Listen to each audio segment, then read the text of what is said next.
ko loso o, ngā koe. Tēnā koe, te mangai o te whare. E ngā mana, ngā reo rangatira mā, tēnā koutou, tēnā tātou katoa. Ngā mihi, ngā whanaunga, ngā uri o Ngāti Hineuru, tēnā tātou. I stand here as a descendant of Ngāti Hineuru, incredibly proud to be in the House on this second reading of the Hineuru Claim Settlement Bill. What I've decided to do actually is to let the voice of Ngāti Hineuru speak in this process. And what I want to do is to quote from some of the submissions, Mr. Speaker, that were heard by my colleagues during the process, the Select Committee process. The first of such is Ivy Kahukiwa Smith, and I quote from her submission. I get emotional thinking about the journey we have travelled. The most powerful aspect that has been hard for me has been hearing our histories and our stories. The stories of our struggles, our fights, the loss of life and whenua, and the consequence of being nearly landless are stories that have been really hard to hear. However, in learning these stories, it is important that this information is never lost. I am excited for the future because there is light beyond all of the pain and anguish suffered by my tupuna, and it starts again with me, and it starts again with the finalisation of the settlement. Our Hineuru people deserve this. I think about all of those people who have been victims of this claim. I think about our old people who fought over many years and who are not alive to see the settlement come to fruition. Our old people deserve this. The settlement is about them. It is about making sure they are recognised for the mamae they have suffered as a consequence of the actions of the Crown. This is also about our future and about building a stronger Hineuru. With this settlement, we are able to make sure our people are well looked after. It is as much about the past as it is about the future. I'd also like to quote from the submission of Karona Brown. Our people were peaceful people, but the Crown believed that we were rebels and so we were attacked. They were peaceful, but being at Omarunui, they were absolutely slaughtered. Our people were then imprisoned and taken to the Chatham Islands, where they lived in inhumane conditions before coming back with Te Koti. Our people were then stripped of their land by the Crown through various means, and now we are centrally located in a very small settlement, Te Haroto. There was huge mamae for me from the Battle of Omarunui, because in that slaughter was my own koro, and his name is Te Wano. He is one of the popo in our whare. Because of my koro, I continue this journey today. He started it, and now I hope I can take it over and finally finish it. He deserves it, and so too my mokopuna. As a negotiator, when I heard the Crown offer the apology, I had a bit of a tangi. This is because it brought back a lot of mamae that we carry from the raupatu. It brings back all of the memories of the stories.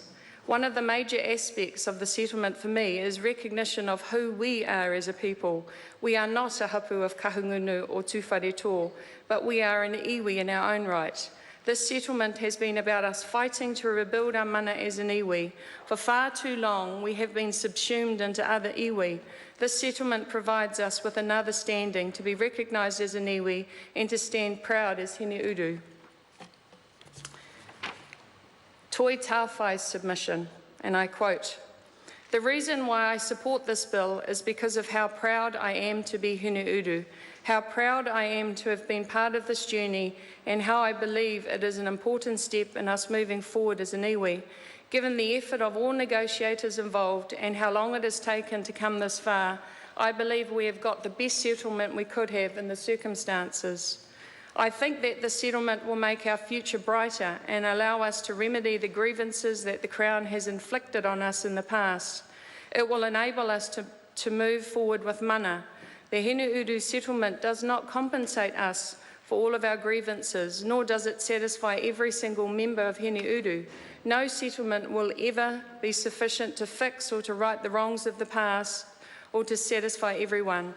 However, as someone who is involved in this kaupapa, I can say that we have worked tirelessly to achieve this outcome for our people."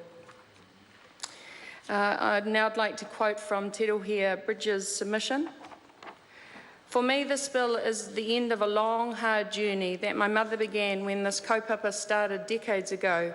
Her name is Hineuru Gladys Campbell, and her life's work has been working for her iwi, Hineuru. At times, this mahi for her was very difficult, and her work has not been rewarded.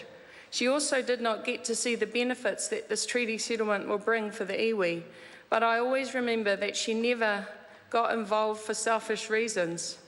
One of my mother's catchphrases when she used to take me around on hui was, and I quote, "When you start doing this mahi, never ever focus on the money. When you are working for Hineuru, you focus on Hineuru." Therefore, for me, the settlement is about my kuia, our generation and the future mokopuna to come. Now I'd like to quote from Renata Bush. This type of mahi takes a big toll on the wairua, and for me it is important to continue to have karakia. I pray to our Heavenly Father that we complete this settlement very soon so that we can let go of the pain and mamae of our people and begin to work towards a better future for our mokopuna. And finally, tuhui ao kahukiwa, and I quote, "I remember my kuia and karawa say to me years ago, I was a mokopuna then. My old people said to me, 'Mokopuna, this is all for you. We are fighting for this for you.' Now that I've grown up, I say to you, my mokopuna, moko, this is all for you." I was the mokopuna then, but now I am still fighting for my mokopuna. I don't think my children will see the eventual fruits of this settlement. My mokopuna might see some fruits, but the next generation after that will be hugely rewarded for the pain and suffering caused by my old people. This is for them. We want to finalise the settlement because the future is for Hineuru. It is no one else's to take it away from them. We are ready to build a stronger future for our mokopuna. I wholeheartedly support the completion of the Hineuru settlement and the finalisation of the Hineuru Claim Settlement Bill.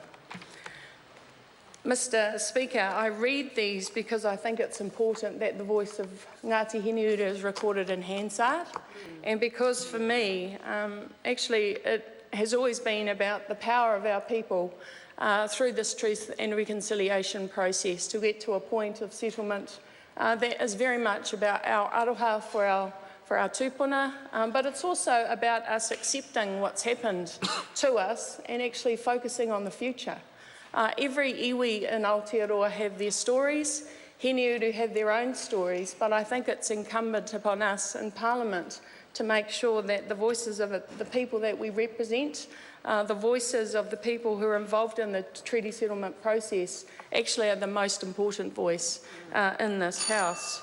I've been listening intently actually to the whole focus on identity and the status of an iwi and how important it is for iwi to be recognised. And one of the issues that Hineuru brought up in their select committee process was that they want recognition through the census.